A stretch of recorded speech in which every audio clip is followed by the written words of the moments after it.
Good evening, everyone, and welcome back to the K Moore Sports Report.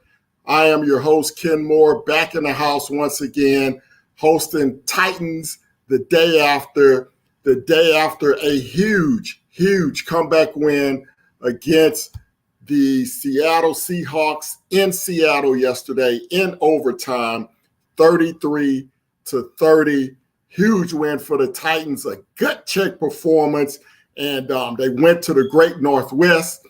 They did what a lot of us had doubts about that they could do, but they come back home 1-1, tied for first place with the Houston Texans as we get ready to go into the showdown next week at home against the Indianapolis Colts. Thank you all for joining the show tonight. Let's get our housekeeping duties out of the way, as we always do to begin the show.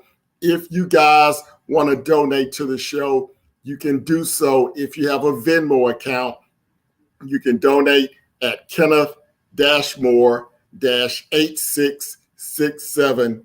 If you want to donate to the show, I'll have that up and going. Obviously, the most important way is to subscribe to the show. If you haven't subscribed, hit that subscribe button. Hit the notification bell so you know when the shows will be on. And then also go ahead and smash that like button for me before you get out of here tonight. Of course, you can follow me on Twitter as well at KMoore Sports, and also on Instagram at Ken Moore Sports. And of course, coming up later in the show, we'll have our popular segment, The Good, The Bad, The Concerning, where we dig deep into the Titans win yesterday. We'll pick out the good. There's always some bad. And then, of course, there's always some concerning as well going on with the show itself. So as we mentioned, Titans come up with a huge win, 33-30 on yesterday. Obviously, it started off shaky. If you follow me on Twitter, I was tweeting throughout the game. And, of course, on the very first offensive series, Todd Downing comes out and runs two running plays to Derrick Henry to begin the ball game. And that immediately put me in a bad mood for the rest of the first half because I could not believe that he came out with two running plays after all the criticism that he got the week before for being too conservative. And in fact, on the Titans' first 5 possessions of the game, on 4 of those drives, he began with running plays, did Todd Downing. So I was very, very alarmed, to say the least, that he came out so conservative. Luckily, once we got into the second half, they finally opened up the offense. They opened it up a little bit in the first half as well. Julio Jones had a huge game, and we'll talk about that in just a moment. About Julio Jones' performance and that controversial touchdown, no touchdown that it was. But it was a very, very inauspicious start to the game. Offense finally opened up in the second half. We got the tight ends involved in the game. Michael Pruitt had a huge game. Anthony Fursker was out with an injury, so that had me very concerned. But Michael Pruitt came back to the Titans and really helped us out with some clutch catches in that second and third quarter, and also in the fourth quarter, I believe, as well, to help get us down inside Seattle territory, help set up a couple of touchdowns, a couple of field goals. So he was very, very instrumental in the ball game. And I also thought the offensive line, once they settled down, after Roger Saffold got hurt not once but twice in the ball game, I thought the offensive line did an admirable job of protecting Ryan Tannehill as the game wore on. I thought the Seattle defense started to wear down as they got deeper into the ball game. Obviously, Derrick Henry had a lot to do with that. And, of course, the Titans prevail in overtime with the 33-30 win. We'll get to your comments in just a second. One thing that I thought about, and I'm interested to see what you guys think about this. At the end of the ball game, when the Titans were driving down, it looked like they were going to go ahead and punch it in to get within 1 point. And of course, we would need the extra point to tie it up. Is that I really, really wanted the Titans to go for 2 points at that time. I really, really wanted them to go for 2 for a couple of reasons. Randy Bullock had missed his last field goal attempt. He went 4 or 5, I believe, on yesterday, but he missed his previous last field goal attempt. And you had the possibility of not only Russell Wilson having 29 seconds to go before the end of the game, but then also the possibility of him getting the football in overtime against our defense. I just thought that going for 2 would have been the right call for me. It would have been gutsy. Mike Vrabel would have gotten a lot of heat had he gone for it and not made it. But I would have loved to see the Titans go for it at that point. But nevertheless, the defense did a great job in the second half, holding Seattle to 6 points and coming out on top with the victory, the Tennessee Titans. So let's get to some of you guys' initial comments, and then we'll dive deeper into the show. First in the house tonight was Clowney Super Bowl. He says, Fulton looked good. He's not really ready to call him CB1 just yet. I tell you what, man, he may be CB1 on this team. Christian Fulton had another solid performance against DK Metcalf, no doubt. Even forced DK Metcalf into a couple of holding penalties in the ball game. Really frustrated DK. And I know coming into the ball game, the big talk was the matchup DK Metcalf and A.J. Brown. Well, neither one of those guys really had good games yesterday. It was more Julio Jones for the Titans, and it was Tyler Lockett, who we talked about last week as the big play guy. He had a huge game for Seattle against Indy, and obviously had a big game yesterday against Tennessee. So it was really Tyler Lockett and Julio Jones that had the big games yesterday, more so than DK Metcalf and A.J. Brown. And I thought Christian Fulton did a heck of a job yesterday. Ryan Dodd in the house, tighten up. How about them Titans? Way to win it. It was an amazing comeback. I know everybody was on pins and needles yesterday. Quite a few fans went up to the game in Seattle. I'm sure that was an amazing experience, a place that I've always wanted to go. I've always been a big Russell Wilson fan when he's not playing the Titans, which is once every 4 years. But when he's not playing the Titans, I like Russell Wilson. I like what he stands for. He's an outstanding human being. But I was very glad to see the Titans come out on top yesterday. Al Pierce in the house, always a faithful watcher of the show. Thanks for joining, Al. Great win yesterday. We've got to get stronger. We got to tighten up to the max. Go Titans, kick Indianapolis tail, hashtag Oilers struck.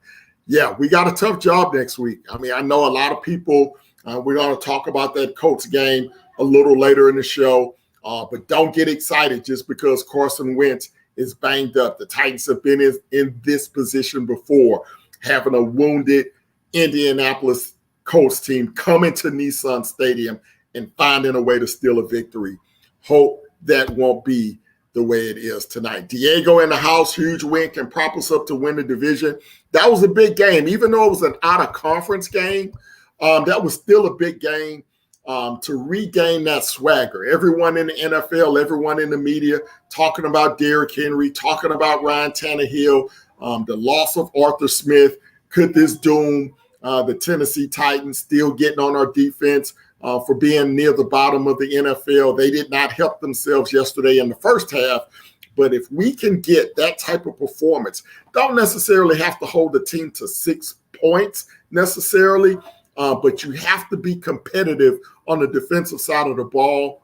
We got a lot of pressure on Russell Wilson, the same way we got pressure on Kyler Murray. The difference is Kyler Murray is about 8 years younger than Russell Wilson, and he runs around a lot faster than Russell Wilson does at this point in his career. So defensively, I thought we did a really good job yesterday. Ian in the house, great win, second half team is what he's anticipating to play this season. Again, second half is when games are won. Second half of the season is when division titles are won. So Very, very good job there. Bruce is in the house. Got that win. That was our heart. Absolutely. A lot of heart. Two-Tone Zone, my two-tone brothers in the house. Thanks for joining the show, guys. Thanks for hopping in. All right, we're going to get to some of your comments a little bit later. Let's dive deep into a little bit about that controversial play with Julio Jones. Was Julio Jones in or was Julio Jones out on that touchdown play? And I'm going to pull up just a still shot of that to share with you guys. And I know a lot of you guys may have seen it on social media already, particularly if you follow me on Twitter. But for those of you guys who have not seen the blown-up version of this play, I'm going to bring this up for you. And I don't know how the officials reversed this touchdown call on Julio Jones. You have to have clear and concise video evidence to overturn a call like this. And this does not show Julio to be out of bounds. Now, Seattle fans, if you're a Seattle Seahawks fan, you will say, yeah, the back of his heel is on the white, but it's not clear. It's not clear and concise. So, in my opinion, that was a bad overturn of that call. You rob Julio Jones of his first touchdown as a Tennessee Titan, but he still ended up with over 100 yards in the ball game. We lost 4 points on that possession because we end up converting that touchdown into a field goal. And then also at the end of the game in overtime, I thought it was very clear that Russell Wilson ran into the end zone and did not come out. And that should have been a safety call. And they did not call that a safety. They let him get out to the 1 yard line. And luckily, the Titans were able to get it in good field position and go down and kick the winning field goal. But I thought those were two horrendous calls against the Tennessee Titans yesterday that really took some points off the scoreboard that would have made this a much easier victory than what it was. So wondering what you guys' thoughts were on the Julio Jones touchdown. And I also wonder what you guys' thoughts are on the whole taunting penalty thing. Now, I know Seattle, they had a big play yesterday, and the receiver got up and he spun the ball, and he got called for a taunting penalty. And I was equal on that. I was like, look, I don't like taunting. I don't like the taunting penalties. When you just get up and spin the ball and you're just showing emotion, that is part of football. Players on either side, because I know at some point it's going to come back and a Titans player is going to get a taunting penalty and we're all going to be upset about it. So I'm hoping that there's enough pressure from fans and from teams and from players to go out and change this rule, get this rule amended, because I hate to see games decided by taunting penalties and things of that nature. It's bad for football. And if you're in the face and guys were kind of jawing yesterday, going back and forth, and the officials tell you to cut it out, then absolutely at that point you should get an unsportsmanlike penalty and a 15-yard penalty. But just for simple emotion of catching the football, spinning the football, something like that, I do not think those should be called taunting penalties. Wonder what you guys have to think about that. Ian was talking about Michael Pruitt. Michael Pruitt, we just talked about. He had a solid game yesterday. I'm glad to see him back in the two-tone blue. I thought that was a really, really good pickup to get him back. He knows the offense, and he knows everything that goes on with this offense. Al says he thought it was a touchdown. Of course, we do as well. Kent Woods in the house. What's up, Kent? Thank you for hopping in. Titan Rob making an appearance tonight in the house. Julio and Olo or Rob. Yeah, Olo would have got credit for the safety, of course, and both of those were robbed out of points in that ball game tonight. So that is kind of what went on there. Now let's kind of take a look at what we always like to get into, one of our popular segments of the show, the good, the bad, and the concerning. And that was a lot of each. There was a lot of good yesterday. There was a lot of bad, particularly in the first half of the ball game. And there's still a lot to be concerned about, because my thought is always do not ignore in victory what you would not ignore in defeat. I'm going to say that again. Do not ignore in victory what you would not ignore in defeat. I have a daughter. She's a pretty smart girl. She's a senior now in high school, but when she was younger, she was just bright, intelligent. Didn't even have to do her homework to get straight A's. But eventually, not doing homework, not studying would eventually lead to bad study habits, even though results were good on the report card. Kind of the same way with the Titans yesterday. Yeah, the end result was a W in the win column. But I'm sure Mike Vrabel was going to talk to those guys. Hey, there's still a lot to clean up on both sides of the football. On the offensive side of the football, yeah, we put up 33 points yesterday in the entire game. But for a long time, we only had 9. I think it was 24-9 at halftime or whatever it was. And then the defense really struggled in the first half before picking things up in the second half. So let's start off with the good, what I thought was really good yesterday. And I thought the reserve offensive linemen did a heck of a job on yesterday.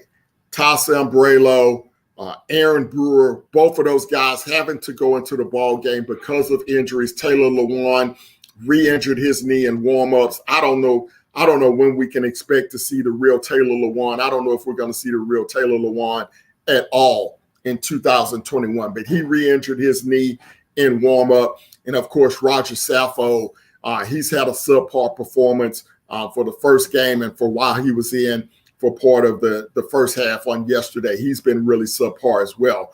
But I thought Ty Sambrailo and Aaron Brewer, they really came in and did a nice job stabilizing the left side of that offensive line. They did give up that sack fumble on Tannehill in the first half. I believe there was a mix-up on that side of the field. But overall, those guys did a solid job. I think they only gave up one quarterback pressure in the second half on that side of the field. So I have to give a blue star, have to give a lot of credit to those guys on the offensive line. And even on the right side of the line with Dan Quisenberry, he had an outstanding job as well on that right side on yesterday. So you hope that those guys can continue to play together. They continue to gel as a unit. And this offensive line gets back to being the type of offensive line that we've seen in the past. And, of course, they did an outstanding job in the second half run blocking, finally opening up some holes for Derrick Henry, allowing him to get through the lane, get that 60-yard touchdown run, stop getting those negative yardage plays that really put us behind the 8 ball. So all in all, I thought the offensive line did a great job on yesterday. Eager to hear what you guys thought about the offensive line on yesterday. Do you think they did a good job? Do you think they did a bad job? How would you rate them on a grading scale, A to Z, A to F? Would you give them an A? Would you give them a C? How would you give them? I would grade them as a B. I would grade those guys as a B. I thought they did a really good job on yesterday. Interested you guys' thoughts on that. Now for the bad. There was a lot to sift through on yesterday. McDougal, who came in at cornerback, he really struggled yesterday on the offensive line. There was a lot of breakdowns in the secondary, as well as Christian Fulton-Wade. He had a couple of occasions where he missed an assignment or there was some confusion on the back end of the assignment. But I thought the guy that really had the worst game yesterday, and it's unfortunate, it was A.J. Brown. A.J. Brown, I believe on the first or second series, had a deep slant pass that he dropped. He dropped about 3 passes yesterday. He had a critical drop in the second half where Ryan Tannehill threw an absolute dime down the right sideline that would have been a first down, and A.J. let the ball go through his hands. So he even said yesterday, I believe in the post-game press conference, that he couldn't have caught the virus yesterday. He played so bad. So obviously that's nothing to joke about, but that was just a microcosm of how bad his game was. And he didn't have a particularly great game last week. So I don't know if AJ's out there thinking about his knees. Obviously, he had surgery on both knees this offseason. He just doesn't look right to me at this point. So I don't know if it's something mental in his head. I don't know if he's trying too hard. If he's trying too hard to impress Julio Jones, a guy he's looked up to that all of a sudden is now his teammate. But I feel like A.J. Brown is feeling the pressure of expectation now. Now he's expected to be a top 5, a top 10 receiver. He made the Pro Bowl last year for the first time in his career. He's got a contract year coming up next year. So he wants to have a big year this year in hopes that he doesn't have to play next year under the last year of his deal, that hopefully he can get a deal this offseason. So I think all of that added pressure may be adding to his drops so far early in the season. So someone in that wide receiver room, whether it's Julio Jones, one of the wide receiver coaches, whether it's Mike Brave himself, they're going to have to sit AJ down, calm him down, tell him to relax, play his game, and hopefully he can get back to becoming the AJ Brown that we've seen through the first 2 years of his career.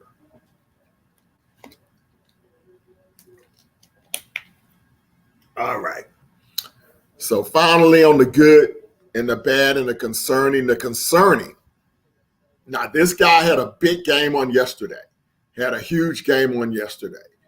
It was good to see him back to Pro Bowl level form, all pro level form. But I am concerned about the amount of touches that Derrick Henry got on yesterday. When we look at the numbers, he was in the ball game for the most snaps of his career. I think he played like almost 70% of the snaps yesterday.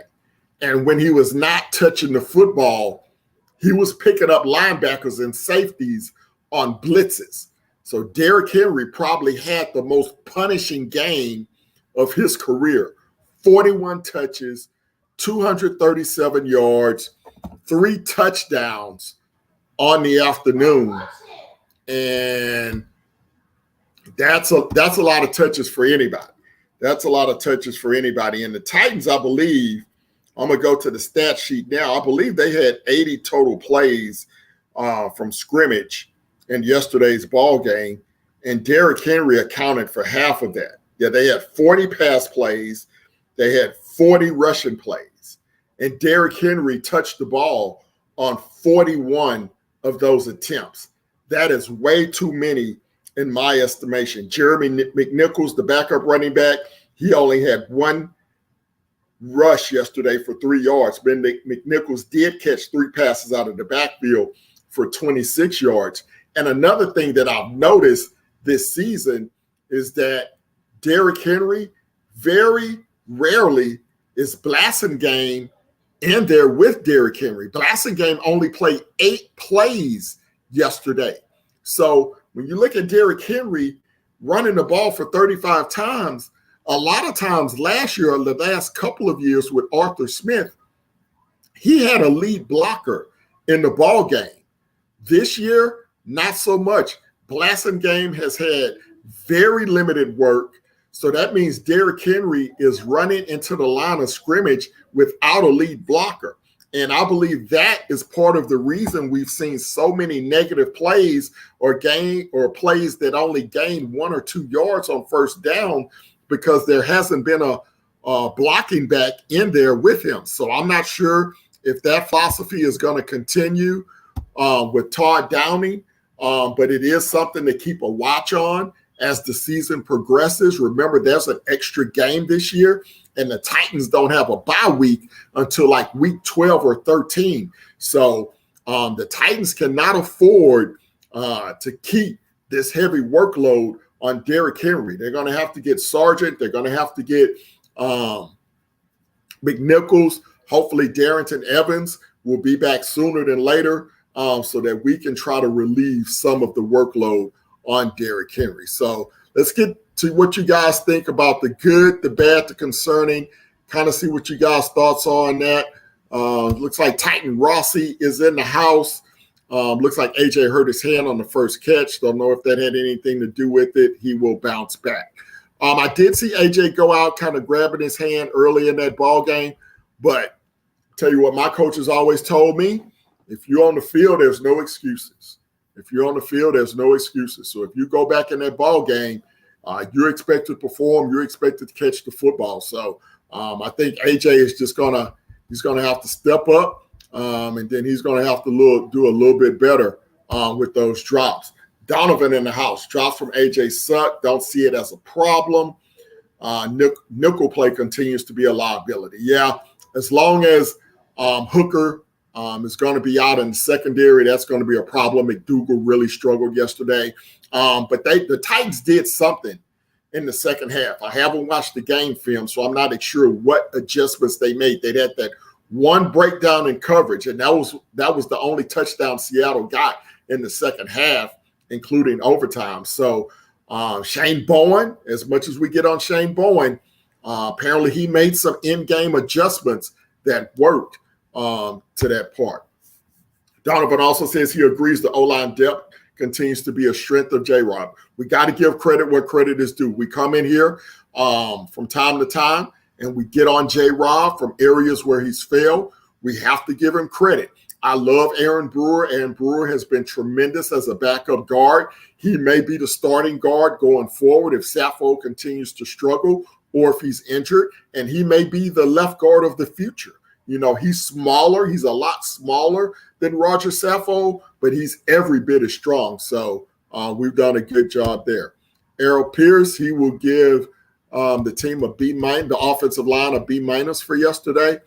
Al Thompson, Tannehill was holding the ball too long. I thought at times Tannehill did hold the ball too long.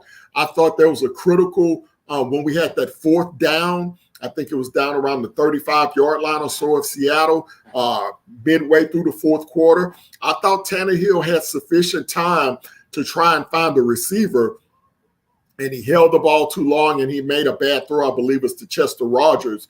So he has been holding the ball. And another thing with Tannehill, even if you're getting sacked, you cannot fumble the football. Tannehill has had 2 costly fumbles that have resulted in touchdowns in both of these games this season. That has to stop. He has to be a better protector of the football. You see the protection breaking down, secure the ball, take the sack, live to play another play. I believe he's had already 4 or 5 turnovers in the early part of the season. Not all on Tannehill, but he has to take his fair share of the blame. So let's see what else we got.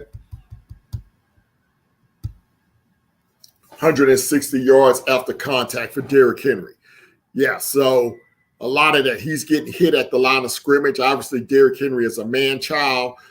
He's breaking those tackles, getting to the second level. But the offensive line, and we just got to rotate Henry in. I know that was a big game yesterday. It's a big game coming up Sunday against the Colts. So I would expect another heavy workload for Derrick Henry probably this week. But after that, you're going to have to dial it back, and some other guys are going to have to step up. The A.J. Browns of the world, the Julio Jones of the world, the Ferkskers of the world. Those guys are going to have to take pressure off of Derrick Henry, because you don't want to get into November and December and have this guy running out of steam, running out of gas, because he's already taken a lot of punishment here in the first couple of games of the season. 2-for-2 in the house. Cruikshank played well in the second half. I did see Cruikshank in there. I'm not sure what his play count was. Let me take a look, because I do have the play count from yesterday's ball game. So let me take a look at that, and I can kind of let you guys know what the percentage of plays were, particularly on the defensive side of the ball. So let's see. Cruikshank played 67% of the snaps. So he was in for 36 snaps on yesterday. So obviously he did a good enough job for the coaches to leave him in. Breon Borders, again, didn't see much action. I think he was only in on 2 snaps. Breon Borders, it looks like. Now, it was problematic. Again, we talked about a lot when I did the show with Titan Upload a lot last year. We would look at Harold Landry. Last week, Harold Landry was about in that 70-75% of the snaps. Well, yesterday he was back up to 94%. Derek Roberson did not play on yesterday. Rashard Weaver, he only got in for a couple of plays yesterday. Bud Dupree had a pretty good game yesterday. He played 72% of the snaps. So that rotation, even we saw Autry on the defensive end rushing the pass. So he played 69% of the snaps on yesterday. So good rotation on that defensive front. You don't want to see Harold Landry really playing 94% of the snaps. That was the problem with his production last year, is that he was playing too many snaps and just not getting enough rest for him to be productive and for him to get to the quarterback. So good job there with those guys. Now we got 2 more segments to go. We're going to look at, if you guys have been following my pick 6 picks, we're going to take a look at that. And then we're going to look ahead to the Indianapolis Colts. We've kind of dived into the Seattle game, but just like the coaches, just like the players, we get a 24-hour window to celebrate. And now we got to turn the page and get ready for those Indianapolis Colts. But before we get to the Colts, we're going to take a look at the pick 6 predictions and how those have been looking so far this season. I'm pretty proud of how I've done so far this year. And I don't know if you guys bet on football games or not, but if you do, I hope that you guys are making a little money with these picks. So let's take a look at the results. So here are the games that I picked this week. I picked Vegas to cover the 6 points against Pittsburgh. They covered that game and won outright. Las Vegas is a team that everyone needs to be aware of this year. Derek Carr is playing very, very well. They got Henry Ruggs in his second year now. John Gruden finally has a decent defense on the other side of the ball. They went to Pittsburgh, beat the Steelers, so we won that game. Carolina, they covered the 3.5 against New Orleans. A lot of people thought, hey, the Saints, they did a great job against the Packers last week, blew them out, thought the Saints were on a roll. We said, calm down. The Saints have been displaced from New Orleans for about 2 months. Eventually, that starts to wear on you, all the travel back and forth. They've been practicing in Dallas for the better part of the last 6 weeks since Hurricane Ida. That is starting to wear on the New Orleans Saints. They lose that game at home. We won that game. Indy, we predicted them to cover the 3.5 points against the Rams. They only lost by 3. So we got that one right. Even though the Rams won the game, they did not cover the spread. So we got that one right, 3-0 so far. Arizona, we saw what they did to Tennessee last week. Interesting about Minnesota. They watched that game plan that the Titans came up with last week. You know what Minnesota came out throwing? Throwing the football deep, because they knew that Arizona had a weak secondary. They almost win that game. They lose on a last-second field goal, so we lost that game. Arizona won the game, but they did not cover the 3.5 points. Kansas City, they blew an 11-point lead last night to Baltimore, so they did not cover the spread. And we said that the Titans would cover the spread against Seattle. Not only did they cover, they won the game. So yesterday, we went 4-2 on our picks. Last week, we went 4-1-1. So overall on the season, we are 8-3-1 on our predictions. So if you guys are in some pools, you're in any kind of fantasy pools or elimination pools, or you're just betting with your friends, take a look at these picks. We put them up on our social media platform. I usually have a pregame show every morning at 10 a.m. We didn't have one yesterday because it was a late start in Seattle, so we did not have a pregame show last week, but we will have one this Sunday, 10 o'clock in the morning. You can get your picks on in. So that's a look at the pick 6. So now let's dive in to the Indianapolis Colts. That's what's going to be coming up next week.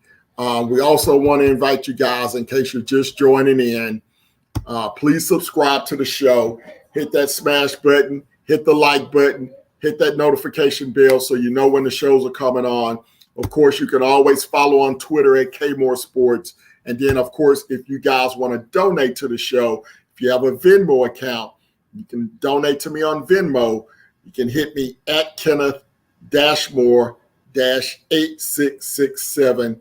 All donations are welcome and accepted. We appreciate that. And then, of course, you can follow us on Instagram at Ken Moore Sports. But you're tuned in to Titans the day after, and we're going to dive into the Indianapolis Colts.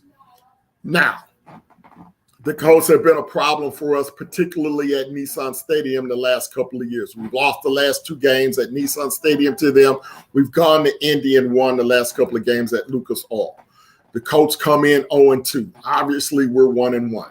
Carson Wentz sprained both ankles on yesterday. So right now, his status is up in the air if he's going to be able to play next Sunday. Of course, they have Jacob Eason, the second-year guy, I believe, from Brigham Young, came in at the end of the game yesterday, threw an interception.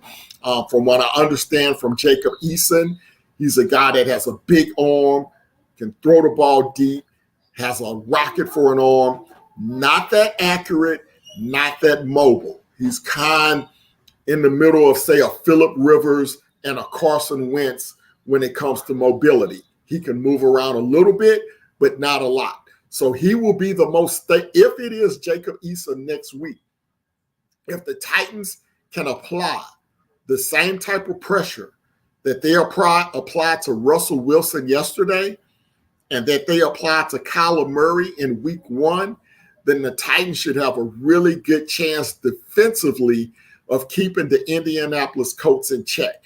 The Colts don't have really great receivers on the outside. T.Y. Hilton, he still can be a danger, but he's not the T.Y. Hilton of old. Michael Pittman and Pascal, those guys are good possession receivers, but they don't possess the world-class speed of, say, a Tyler Lockett, or they don't have the tremendous hands of a DeAndre Hopkins. So even if Carson Wentz plays, the Titans should have a good chance of slowing down that Colts offense. I would say holding them anywhere from 17 to 24 points, particularly if Wentz doesn't play. The Titans should not give up more than 20 points to the Indianapolis Colts with a backup quarterback.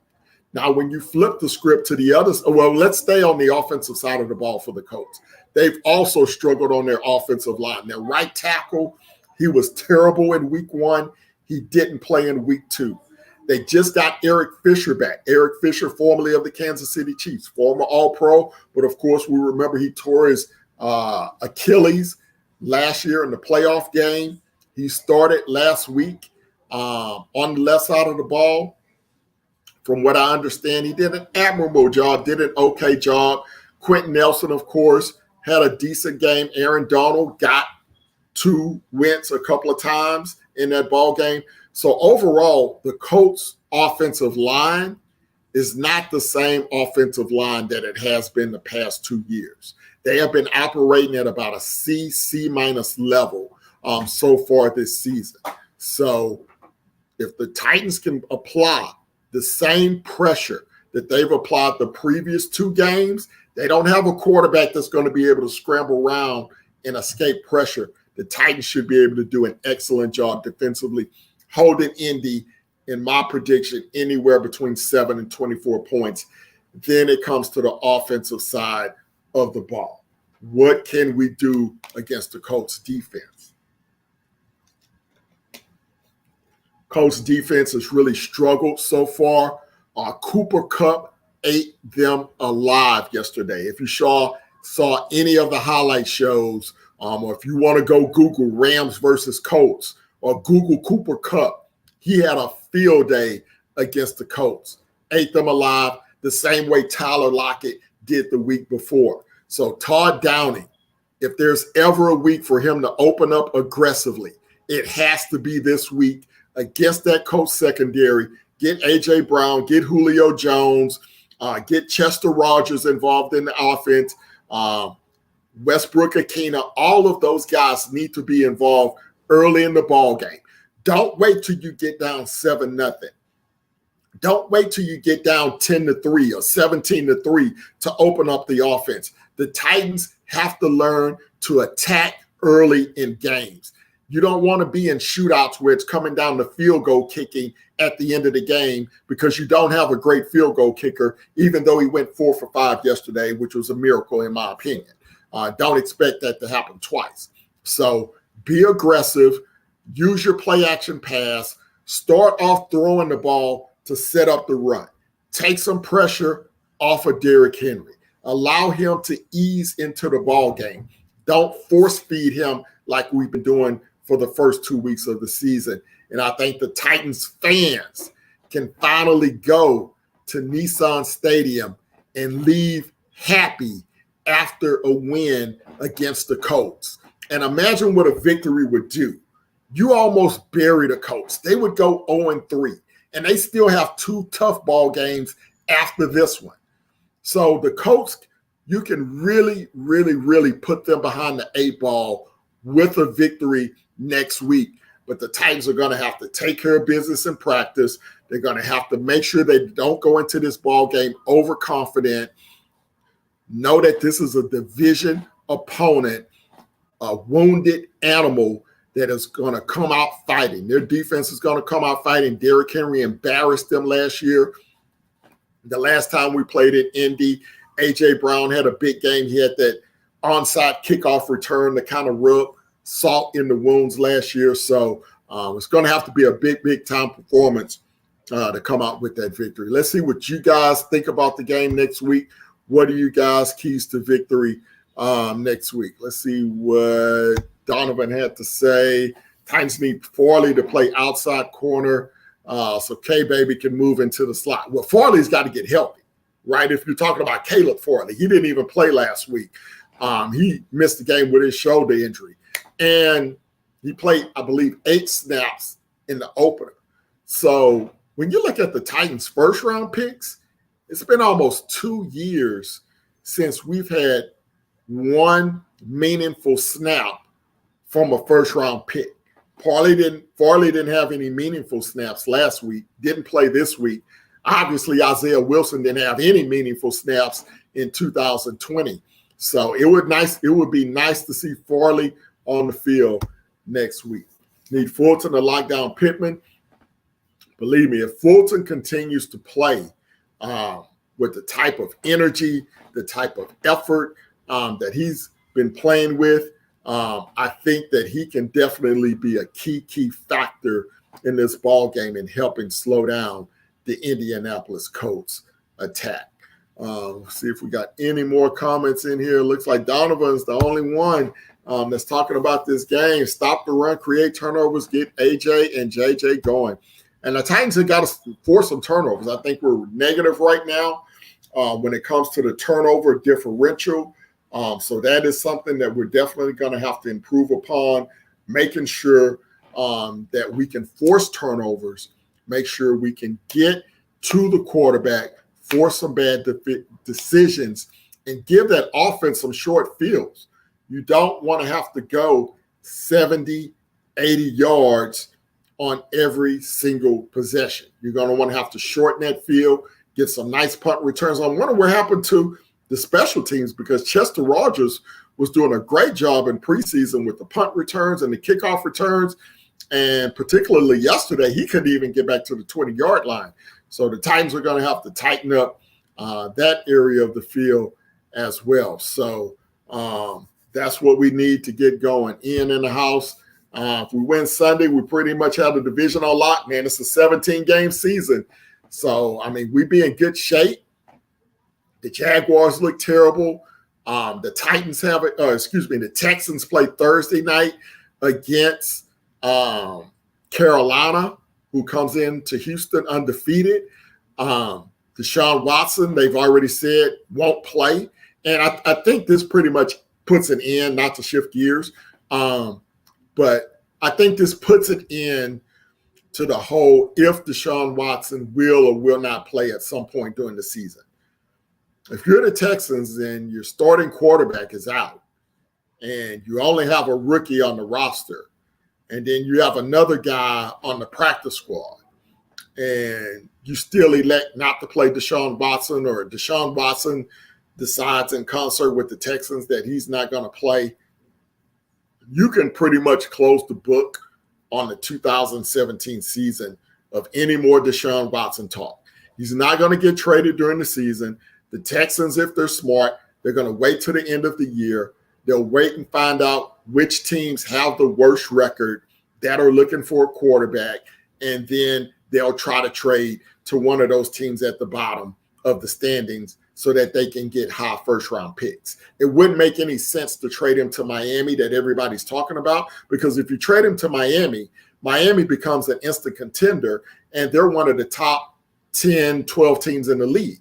So the picks you get back from Miami would be low first-round picks. Say, for example, if you wait and trade him to somebody like, I don't know, whoever's at the bottom over the Atlanta. Say if you want to trade him to Atlanta, they decide to get rid of Matt Ryan and they end up going 4-12. Well, you can trade him to Atlanta, and then now you're getting top 5, top 3 picks from a team like Atlanta. So this should put an end to the entire Deshaun Watson category. But we tie all that in to say that if the Titans win this week, Colts go 0-3. Texans likely fall to 1-2. The Jaguars, I don't know who they play this week, but they'll probably fall to 0-3 unless they play themselves. They're probably going to lose. So the Titans would be in great shape if they can win this ball game on Sunday against the Colts. Kent, we need to get the passing game going early, then hit them up with the run. I agree completely. Man, Arthur Smith, we gave Arthur Smith a lot of heat for his game plan in the playoff game against the Baltimore Ravens. But he really did a tremendous job running this offense, even in the red zone, right? We saw all those tight end eligible touchdowns and wildcat plays. And I don't know if Todd Downing is maybe waiting until later in the year before he unleashes some of those trick plays in the red zone. But he's just not doing it right now, man, with the play calling. But he did a good job in the second half. He did a good job, more by necessity than anything else. So we'll see how that goes. T-Swag, hope Eason throws some picks, gets our defense fired up.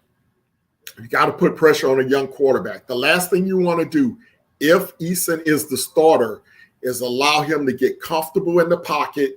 You want to bring pressure at him right away, make him feel uncomfortable. Then if you want to ease off second quarter or so just to mix up some looks, that's fine. But you want to bring pressure to him, make him very uncomfortable in the pocket if he is indeed the quarterback. And even if it's Carson Wentz, because he's probably going to be limited mobility-wise if he's in the ball game. So either one of those guys back there at quarterback, the Titans have to bring the heat defensively, and you just cannot afford to go into this ball game thinking that you haven't won, because the last 2 times we've done that against the Colts, we've lost at home. Devin, can you please explain how the Julio TV wasn't? We talked about that about 20 minutes ago, Devin. We even put up the video of it. The blow-up video, it shows clearly that it did not look like he was out of bounds. I believe that the officials were just overzealous in making a call. I'm not one of those guys that likes to blame the refs for everything, but it's clear that the Titans got the short end of a couple of calls on yesterday. So they were lucky to come out with the victory despite that. And that's a sign of a good team where you say, hey, we got a bad call. Let's go kick the field goal. Let's not overreact. Come back, play some defense, get the ball back, and let's go down and score again. That's the sign of a well-coached team, a team that's been to the playoffs, I believe 3 of the last 4 years, a veteran ball club. A younger ball club may overreact. You may see the receiver go in and get a penalty, unsportsmanlike conduct. You may see the coach get frustrated and decide to go for it on 4th down and do something crazy. So, good job by the Titans in overcoming that. The Titans social media trolled the refs with that. The Titans social media should have trolled the refs and the NFL, especially not only that call, but the Russell Wilson safety. That should have been a safety on Russell Wilson. He ran into the end zone on his own, and he didn't come out. Ball game should have been over at that point. Shouldn't have had to go through the whole punt and then move back down in the field goal range. So the Titans kind of got hosed there on that particular call. But nevertheless, they were able to come out with the victory. So we're going to wrap this one up tonight, guys. 1 hour show. I want to thank you guys for coming in as usual. Again, we will do this every day after, as long as it's not a Thursday game. If it's a Thursday game, it's hard for me to do shows on Friday because I have other media obligations. But anytime it's a Sunday game or a Monday night game, we will do the show. A couple other comments before we get out. Upload said we should get the O-line back together. Well, hey, if the O-line can, if they're healthy, they're good. I just don't know about Taylor Lewan, man. I mean, Taylor Lewan just does not look right. It would not surprise me to see Taylor Lewan go on IR, to be honest with you. We'll find out probably on Wednesday. The team is off tomorrow. They're designated off day on Tuesday. But once they get back into the building on Wednesday, we should find out about some of these injuries. Jayon Brown, we did not talk about. He did not play. I thought David Long did a very good job in his absence. Derek Roberson did not play as well. We got to find out about Ferkser. So the Titans had a lot of injuries, but teams around the NFL have a lot of injuries early in the season. Saw TJ Watt go down. We saw about 3 or 4 quarterbacks go down this week. So there's a lot of injuries around the NFL. Don't think it's just the Titans. The Indianapolis Colts obviously have been dealing with injuries ever since preseason. So it's the NFL, and that's why you have 69 guys on the roster. You have a 53-man roster, and then you have a 16-man practice squad. And so even if you're betting football games, unless the quarterback is out, don't overreact to injuries, because a team can go into a ball game healthy, like Pittsburgh on yesterday, and then TJ Watt gets hurt in the second quarter and he can't play the rest of the game. And Derek Carr has a field day standing back there in the pocket. So there's a reason why you have 69 men on a roster. It's next man up mentality. So don't overreact to injuries unless it's the quarterback. And the Colts have a quarterback issue this week that could play into the Titans' favor. Thank you guys for joining us in. All you guys, Al, Two-Tone Zone. We appreciate all of you guys coming in. We will see you Sunday morning, 10:05 a.m. to 10:45. We'll do Ken 6 picks. We'll take a look at the Titans injury report. The inactive list comes out about 10:30, 10:35. So we'll stay on long enough to look at the inactives, and we'll give you all of our predictions for week 3. You guys have a great night. Have a great week. Hit that subscribe button. Hit the like button. And you guys tighten up.